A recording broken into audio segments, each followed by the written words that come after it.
Labdien, esiet sveicināti, dārgie florbola draugi! Mani sauc Kaspars Šmits, un jūs klausāties Floorball News W podcastu raidījumu, kurā mēs katra mēneša pēdējā nedēļā atskatāmies uz aizvadītā mēneša spilgtākajiem notikumiem sieviešu florbolā. Tiešām liels prieks būt kopā ar jums šajā jaukajā laikā, ko mēs visi saucam par Ziemassvētkiem. Ieskatīsimies šī gada pēdējā raidījuma tematos.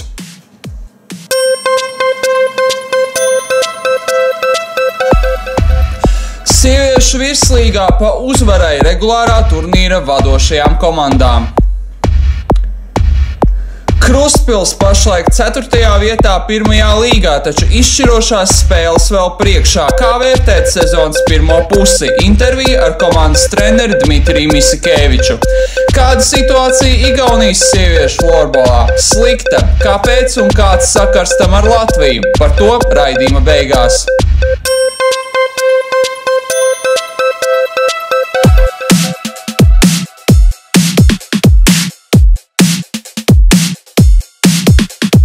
Latvijas florbola čempionātā virslīgā sievietēm decembris sanācis tāds kā tukšais mēnesis, jo līdz Ziemassvētkiem aizvadītas vien 2 spēles.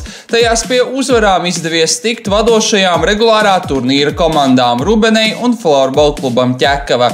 Ķekavietis 6. decembrī ar grūtībām, taču mača beigu daļā salauz cīņas gaitas sev par labu un ar 5-0 atstāja sausā RSU. Savukārt kocēnietis svinēja pārliecinošu uzvaru pār galvaspilsētas klubu 9-2. Un līdz ar to nekādas būtiskas izmaiņas regulārā turnīra tabulā nav notikušas. Rubene joprojām saglabā līderpozīcijas, 2. vietu ieņem Ķekava un arī attiecībā uz pēdējām 2 vietām nekādu izmaiņu nav. Jāatzīmē, ka 2 mači paredzēti šīs nedēļas nogalē. 15:00 Rīgas Olimpiskajā centrā izkrustos RSU un Ķekavas Bulldogs, bet daudz svarīgāka cīņa tiks aizvadīta Lielvārdes sporta hallē. 17:00, kad savā starpā cīnīsies florbola klubs Ķekava un kocēna Rubene. Ja uzvarēs kocēnietis, tad viņas spers platu soli pretī uzvarai regulārajā turnīrā. Un arī ķekavietēm panākums šajā mačā ir svarīgs, jo tas ļautu komandai turpināt reāli cīņu par 1. vietu. Tā kā šī nedēļa var izrādīties ļoti izšķiroša virslīgas čempionātā, runājot tieši par regulāro turnīru. Daudz lielākus apgriezienus turpina uzņemt Latvijas florbola čempionāts 1. līgā sievietēm. Aizvadītajā mēnesī kopumā notika 10 spēles. Savu uzvaras gājienu turpināja pašreizējās čempionāta līderes Rubene 1 un Rīgas Lauvas. Pirmajā spēlē kocēnietis ar 5-1 savā laukumā pārspēja Liepu, taču atlikušajās 2 cīņās saskārās ar diezgan lielu pretestību no Lekrings un NND florbolistēm. Tomēr šogad kocēnu komandai izdevās noslēgt bez zaudējumiem un uzvaras tātad attiecīgi ar 6-5 un 4-2. Tieši tāpat sezonu turpina Rīdzinieces, kas ar 10-4 savā laukumā pārspēja Krustpili un ar 6-3 viesos pieveica Irlava Tukums. 2 uzvaras izcīnīja arī Krustpilietis, pārliecinoši pieveicot Lekringu 10-2 un Līgatni 12-3. Un šobrīd, kad lielākā daļa komandu aizvadījušas 12 spēles, 1. vietu joprojām saglabā Rubene 1. Tiesa gan 2. un 3. pozīcijā esošajām Rīgas Lauvām un Liepu ir attiecīgi 3 un 2 spēles rezervē. Krustpils, pateicoties veiksmīgajam sniegumam, nostiprinājusies 4. vietā par 9 punktiem, apsteidzot aiz playoff zonas pašlaik esošo florbola klubu NND. Pārējās komandas no 4. vietas atpaliek visai tālu. Kā jau minējām, regulārā turnīra tabulā 4. vietu ieņem Krustpils. Sezonas pirmajā pusē komanda izcīnīja 8 uzvaras un piedzīvoja 4 zaudējumus. Kā krustpiliešu līdzšinējo sniegumu 1. līgas čempionātā vērtē kluba pārstāvis? Jau tūlīt saruna ar Krustpils komandas galveno treneri Dmitriju Misikeviču. 22. Latvijas florbola čempionāts 1. līgā ir aizritējusi pirmā pusē, komandas pa lielākā daļa ir aizvadījušas 12 spēles. Kā vērtējat Krustpils komandas sniegumu sezonas pirmajā pusē? Gandrīz ļoti labi, tā kā es nebiju iepazīstināts biju ar visam komandam, kāds ir līmenis, kā un ko, bet tagad ieraudzīju, kā visas komandas spēlē un sapratu, ka reāli varam cīnīties ar visam komandam un gandrīz arī varam arī vinnēt, mainīt kaut kādu stratēģiju, bet kopumā ļoti apmierināts, ļoti, tie mērķi, kuri bija uzlikti un gandrīz arī sasniedzam visu to, ko plānojam. Krustpils šosezon ir arī līdzīgi kā pārējās komandas aizvadījusi 12 spēles. Ir izcīnīts 8 uzvaras un piedzīvoti 4 zaudējumi. Šobrīd ar 24 punktiem atrodaties 4. pozīcijā. Jūsuprāt, Krustpilietes ir izspiedušas maksimumu, jeb pie lielākas veiksmes varēja nospēlēt labāk? Dažas spēlē varēja nospēlēt labāk, tieši pret Rīgas Lauvām un Rubene, tā kā, cik es sapratu, Rubene tur arī no virslīgas meitenes spēlē, un tāpēc tas bišķi līmenis tā kā var izjust, ka viņš ir bišķiņ atšķirīgs, bet priekš pirmā apļa tas bija baigi labi, ka varēja vienkārši iepazist, ka es varēju iepazist tās pārējās komandas, un tagad, pēc jauna gada mainīsim stratēģiju tieši pret tādam komandam tā kā Rīgas Lauva un Rubene. Vēl neredzējām, kā spēlē Liepājas komanda, bet, cik sapratu, ka, kā arī ar viņu mēs droši varam cīnīties un pa uzvaru. Tieši par to arī mans nākamais jautājums, jo, ja paskatāmies uz spēļu rezultātiem, tad varam redzēt, ka Krustpils, teiksim tā, ir paņēmusi punktus visos tajos mačos, kur tas bija jāizdara, un pagaidām nav izdevies iekost tieši līderēm, kā jūs minējāt, Rubenē 1 un Rīgas Lauvām. Kas jūsuprāt pietrūkst Krustpils komandai? Ātrās domāšanas. Es uzskatu, ka visam komandam, arī Rubene, Rīgas Lauvas, visam pietrūkst tāda ātrās domāšanas, bet tā, pie kā mēs tagad strādājam, tas tieši, lai ātrāk ievestu bumbas spēles, lai ātri pārvietotu bumbiņu, tieši ātrās domāšanas, tieši tas mums arī pietrūkst. Un ja mēs protīsim iemācīt un realizēt to treņu laika un spēles, tad es domāju, ka reāli otrajā aplim mums būs ļoti interesanti spēlēt pret šitam Rubene un Rīgas Lauvas komandam. Pārējais mums fiziskais ir tehnika, arī nāk uz augšu, ar katru treniņu. Vienkārši pietrūkst domāšanas, ātrās domāšanas. To, ko mēs iemācāmies, vienkārši vajag ātri realizēt spēles laikā. Un ar to mums arī iet uz priekšu, bet ne tik, cik gribētos. Man tā kā treneri. Nedaudz gribēju pieskarties vienai no iepriekšējām spēlēm, kas notika 7. decembrī, un kurā Krustpils florbolstas izbraukumā mērojās spēkiem ar Rīgas Lauvām, un šajā mačā vienā no epizodēm krustpiliešu uzbrucēja Ieva Dimante nejauši trāpīja pa seju rīdznieču spēlētājai Annai Ankudīnavai, par ko tika noraidīta uz 5 minūtēm. Jūs izrādījāt diezgan lielu neapmierinātību ar tiesnešu lēmumu. Pieļauju domu, ka noteikti redzējāt video, kas ir ievietots internetā un kur redzam šī epizode. Kādēļ jūsuprāt tur nevajadzēja piešķirt noraidījumu? Video es neredzēju, bet es ļoti labi redzēju to situāciju. Un tā situācija tur nebija nekādas bīstamas spēles. Tas bija sītiens tieši no pretinika puses pa nuju, un nujas tā kā atleca un trāpēja. Un dēļ tā, ka tas spēlētājs viņš izskatās ļoti maziņš, un Ieva ļoti tāda dinamiska, tā kā meitene. Izskatās, ka tas baigi rūps pārkāpums bija, bet pēc reāli tur vispār daži 2 minūtes sort tas nebija. Un tā, ka mums viss gāja, mēs varējām arī uzvarēt to spēlē. Un tā, ka viss gāja un mums iedeva tur 5 minūtes, tas nozīmē bija lausta pilnīgi visas gaitas spēles. Un šajā tādā formātā tā nekompetences tiesnešu ir, viņi reāli vajag tā aizdomāties, tāpēc, ka novērojot, piemēram, otras līgas puikiem, kā tiesnesi trenē, un arī meitenēm, var redzēt, ka bišķiņ klībo tā tiesnešu profesionalitāte, tieši sapratni, ja? Šeit netrūd par pārkāpumiem, nepārkāpumiem, bet tāds psiholoģiskais faktors, cik ātri varētu lūst spēles gaitu, ja?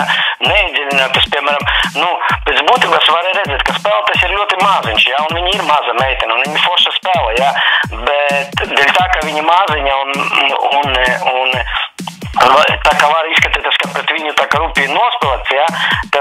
Tas nedod brīvi, veidot mūsu spēle, ja? Mēs nevaram tā kā, tas ir čempionāts, tas ir spēle, un viņam jābūt godīgam, ja? Un vienkārši, ja tiesnesim tieši, ja viņi uzskata, ka tieši pret viņu ir pārkāpumi, tad viņam vajag dubultu uzmanību tieši katrai situācijai, ja? Un šitā situācija, kā es arī redzu, lielākais tas varētu būt sots tikai.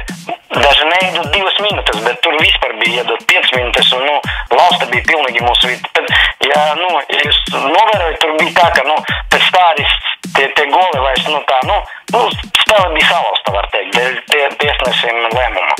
Un meitenes viņi visas ir emocionālas, un baigi grūti tādā momentā viņas atkal savākt ar visu savu pieredzi un profesionalitāti. Tā. Ja runājam par šo epizodi, tad arī viedokļi dalās, un droši vien tas, ko jūs minējāt par to, kad spēlētāji ir mazi, tas droši vien ir galvenais iemesls, kāpēc viedokļi ir dažādi. Ielūkosimies nedaudz spēlētāju individuālajā statistikā. Šobrīd Krustpils rindās vislabāk veicies Ievai Dimantei, Paulai Zutei un Ritai Rancānei. Pārējām pagaidām nav izdevies iekrāt vairāk par 10 rezultatīvitātes punktiem. Ko varat teikt par līderu sniegumu, un vai šīs 3 spēlētājas arī atrodoties uz laukumu izceļas uz pārējās komandas fona?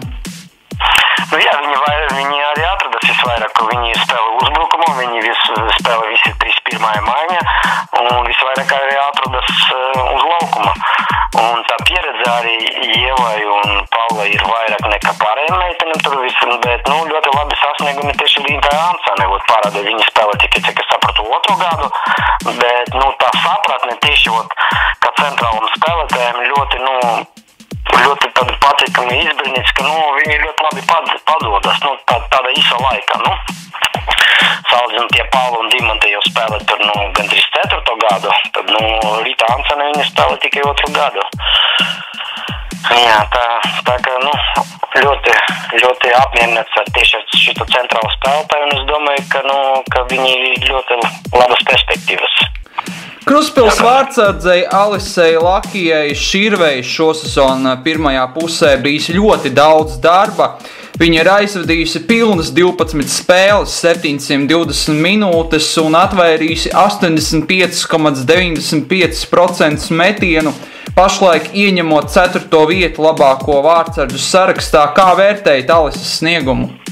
Jā, Alisa ļoti perspektīvs vārdsargs, un es domāju arī ļoti labs kandidāti izlasēji, tāpēc, ka viņa ir ļoti tāda, ātra un drosmīga un ļoti maz. Viņi ļoti palīdzēja arī komandai, un viņi tā salīdzinoši uz tā kopīga fona, viņi ir tā ātrā domāšana, kas ir beigi svarīgi arī vārdsargam novērtēt situāciju uz laukumu, noķert bumbu, atdot ātrāk piespēlē uz priekšu, un šī tā ātrā domāšana viņi ļoti padodas, un ļoti, tāpēc, ka viņi arī paralēli vairāku sportus veidus iesaistīti ir, viņi ļoti tāda sportiska, un es domāju, viņi arī ļoti liela nākotnē. Tā kā viņi vēl ir ļoti jauna, un es tā kā ieteicu viņu arī izlasīt, tā kā vārdsargu. Tāda ziņa viņi,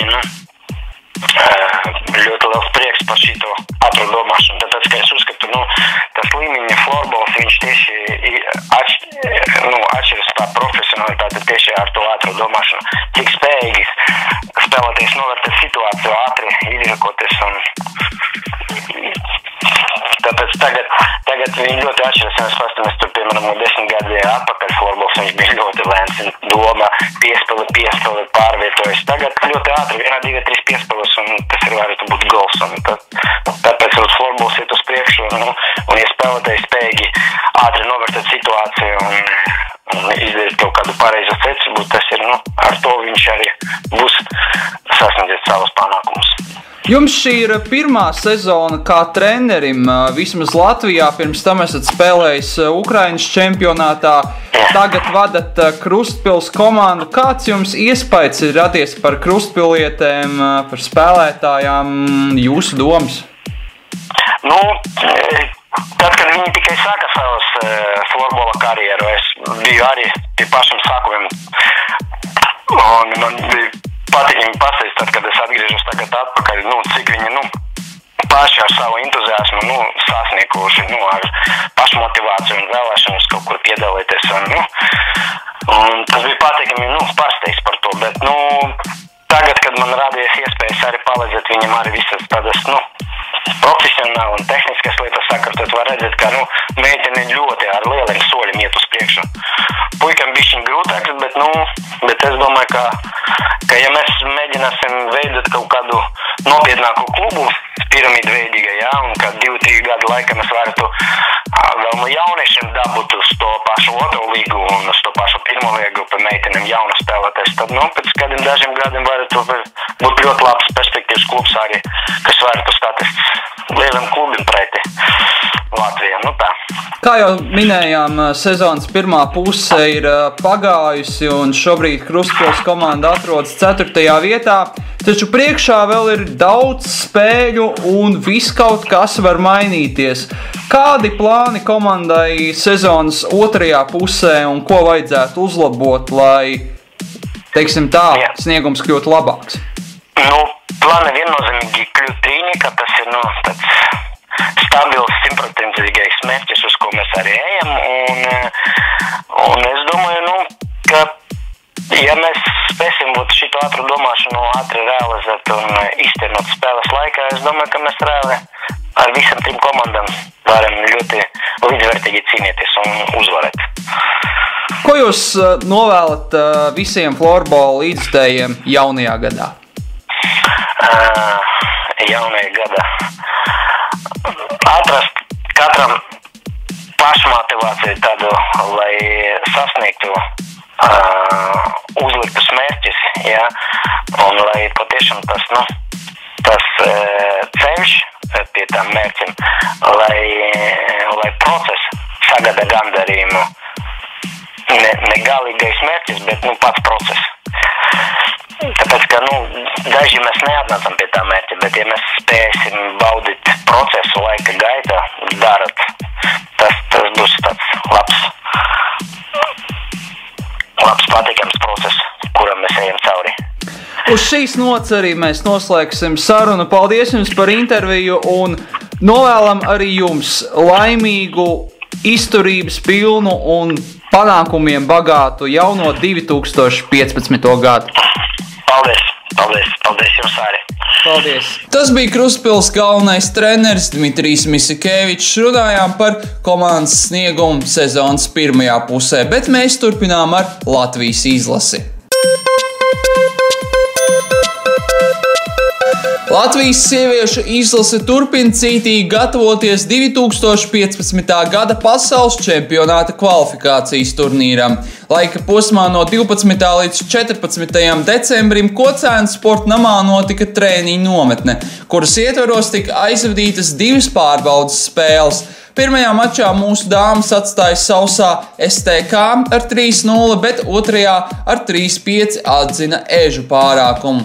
Valsts vienības galvenais treneris Jurijs Fedulovs sarunā ar Floorball News W pastāstīja, ka aizvadītajā treniņu nometnē izlases kandidāts cītīgi strādāja pie metienu realizācijas un spēles aizsardzībā, kas diezgan spilgti izpaudās arī pārbaudes spēlēs. Par komandas gatavību Fedulovs atzina, ka par to pagaidām vēl grūti spriest, norādot, ka treniņu procesā pagaidām nav piedalījušās mūsu leģionāras, kuras spēlē ārzemju čempionātos.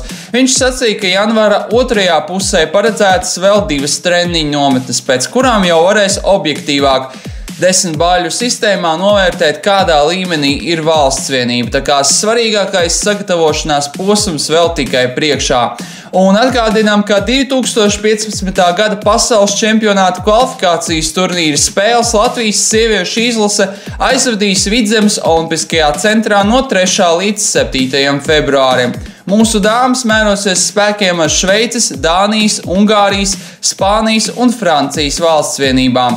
Piebildīšu, ka nākamais podkāsta raidījums būs veltīts tieši kvalifikācijas turnīram. Tajā pētīsim un analizēsim visu 3 Eiropas grupu valsts vienību sastāvus, kā arī izteiksim prognozes par to, kurās pozīcijās varētu ierindoties katra no kopumā 17 Eiropas valstu izlasēm. 2014. gadu ar labām sekmēm noslēgušas mūsu leģionāris ārzemju klubos. Diānis Isjomins un Evelīnas Garbars pārstāvētā FB Raiders DBR savā laukumā ar 6-7 atzina Wizards Berna Burgdorfa pārākumu, tomēr tai pašā laikā abas latvietes nodemonstrēja lielisku individuālo sniegumu. Evelīna Garbare atzīmējās ar hetriku, rezultatīvu piespēli un tika atzīta par mača labāko spēlētāju, savukārt Diāna Isjomina izcēlās ar gūtiem vārtiem. Norvēģijas elitsērijas čempionātā Gunitas Kārkliņas, Līgas Garklāvas un Luīzes Biļīnskas pārstāvētā Sveiva šī gada pēdējā mačā ar 10-0 atstāja sausā turnīra pastarīti Gjellerāsen. 2 vārti Garklāvai, bet 1 Biļīnskai. Evas Mauriņas pārstāvētā SU Wiener FV Austrijas Bundeslīgas spēlē izbraukumā ar 5-2 pārspēja IBC Loiben vienību, bet Zviedrijas 2. divīzijas čempionātā Zansklabers pārstāvētā Krafstedens IBK Oskaršāms savā laukumā ar 4-1 pieveica pašreizējo Smālēns grupas līdervienību Husqvarna IK. Raidījuma beigās vēl kāda ziņa, kas sākumā varbūt šķitīs neinteresanta, taču pēc tam var likt aizdomāties. Iepriekšējās 2 sezonas Florboņos W podkāstos mēs ik pa laikam esam ielūkojušies Igaunijas čempionātā. Jāsaka, ka šo sezonu Igaunijas sieviešu florbols skār diezgan pamatīgas problēmas, proti Naista līgā, ticiet vai nē, bet komandu skaits no 4 saruka līdz 2. Situācija izveidojās diezgan kritiska, un lai to risinātu, Igaunijas Florbols savienība pirmo reizi izveidoja sieviešu pirmo līgu, jeb Naiste S līgu. Tajā šo sezonu piedalās 8 komandas un čempionāts rīt pilnā sparā. Vēl 3 sezonas atpakaļ Igaunijas augstākajā līgā startēja 6 komandas, tagad vairs tikai 2. Un kāpēc tas ir tik svarīgi priekš mums? Tāpēc, ka pašreizējā situācija Latvijas sieviešu florbolā ir samērā līdzīga, proti arī pie mums virslīgā komandu skaits samazinās. Un no vienas puses šobrīd var teikt, ka krīze sieviešu florbolā ir beigusies, licencēto spēlētāju skaits vairs nesamazinās, bet gan samērā strauji pieaug, veidojās arvien jauns un jauns komandas, ir izveidota meiteņu U10 grupa, viss notiek, taču tai pašā laikā no vienām problēmām esam nokļuvuši citās, kas galvenokārt ir saistīts ar Latvijas čempionāta sistēmu. Šobrīd sieviešu virslīgā piedalās 4 komandas, un šādu ainu mēs jau esam redzējuši 2012.13. gada sezonā. Tomēr šī reize atšķiras ar to, ka daudzas labas spēlētājas ir rīkojušās racionāli un vai nu pievienojušās pirmās līgas klubiem, piemēram, Ieva Berga, Anna Reineka, Lijāna Aldiņa, Džeina Eglīte, Rūta Skandvane, jo pirmajā līgā startē 9 komandas un ir lielāka konkurence, vai nu pārtraukušas florbola karjeru kā Ilze Justamente, Aija Kuncīte un Monta Ločmele, vai arī atsaukušas dalību izlasē, kā to izdarīja Madara Rudzīte un Santa Muceniece. Līdz ar to virslīgas līmenis krītas, kamēr pirmajā līgā tas aug, jo ir sīvāka konkurence, lielāka spēļu prakse un interesantāks, saistošāks cīņas, kas ir galvenais iemesls vairāku virslīgas spēlētāju migrēšanai uz pirmās līgas klubiem. Ja šāda notikumu attīstība būs arī turpmāk, tas var novest pie tā, ka komandu skaits virslīgā vēl vairāk var samazināties, un tas ir diezgan reāli. Jau šobrīd virslīgas čempionāts dēļ mazā komandas un spēļu skaita kļūst nesaistošs gan daudzām jaunajām spēlētājām, kuras redzot pašreizējo situāciju nolem turpināt karjeru pirmajā līgā, gan pirmās līgas komandām, kuras neredz jēgu dalībai augstākajā sabiedrībā, gan medijiem, jo, kā jau būsiet pamanījuši, tad Florboņos dabūju mājaslapā esam likuši lielāku uzsvaru tieši uz pirmo līgu. Savu viedokli par esošo situāciju paudusi Rubens līdere Edīte Bankava. Intervijā Latvijas Florbola Savienības mājaslapai novembra beigās viņa sacīs sekojošo. Virslīgā spēlē tikai 4 komandas. 3. vai 4. aplī apniks, ka visu laiku jāspēlē pret vienām un tām pašām komandām, pret vienām un tām pašām spēlētājām. Nekas nemainās, gandrīz no galvas. Zini, ko katrs spēlētāji darīs konkrētā epizodē. Savukārt par pirmo līgu Edīte Bankava norāda pretējo. Tur ir daudz citādāk. Nezinu, ko sagaidīt. Ir daudz komandu, daudz nezināmu spēlētāju. Pirmajā līgā no florbola gūstu pavisam citas emocijas. Saka Kocēna kluba spēlētāji, paužot neizpratni par to, kāpēc virslīgā spēlē tikai 4, bet pirmajā līgā 9 komandas. Un sašutums ir pamatots, jo tik tiešām jāatzīst godīgi, ka sieviešu virslīgas čempionāts šosezon ir nedaudz degradējies. Negribētos, lai komandu skaits sarūk līdz 3 vai nedod Dievs 2, taču ņemot vērā iepriekš minēto, viss kaut kas var notikt, tāpēc to, ko minējām par Igaunijas naista līgas čempionātu, ir vērts paturēt prātā. Labā ziņa gan ir tā, ka atšķirībā no igauņiem mēs vismaz esam labākā situācijā, jo nepieciešamības gadījumā varam pacelt pirmās līgas klubus uz virslīgu, kamēr Igaunijā pirmās līgas čempionāta līdz šim nebija. Tā kā iespējas manevriem mums ir un cerams, ka kritiskā situācijā tos arī izmantosim. Tas arī viss Florboņos W decembra podkāstā. Atgādinām, ka ar mums varat sazināties elektroniski. Mūsu e-pasta adrese ir florboņosw@inbox.lv. Sieviešu florbola aktualitātēm varat sekot līdz mūsu mājaslapā florboņosw.com/florboņosw. Jaunajā 2015. gadā visām spēlētājām, treneriem, pārstāvjiem un komandām novēlam uzvaras, panākumus un vairāk medaļas, vairāk golu un bumbiņu pretinieku komandas vārtos, mazāk bumbiņu savos vārtos. Latvijas sieviešu izlasei novēlam kvalificēšanos 2015. gada pasaules čempionāta fināla turnīram, veiksmīgi tam sagatavoties un aizvadīt to pēc iespējas labāk. Latvijas Florbola Savienībai novēlam sekmīgi noorganizēt kvalifikācijas turnīru, Latvijas čempionāta fināla spēles un Eurofloorball Cup 2015 fināla turnīru, bet visai Florbola sabiedrībai veselību, izturību, spēku, veiksmi un lai jums izdodas sasniegt sev izvirzītos mērķus. Uz šīs pozitīvās nots arī noslēdzam mūsu raidījumu. Paldies, ka klausījāties! Mēs ar jums tiekamies janvāra beigās. Visu labu!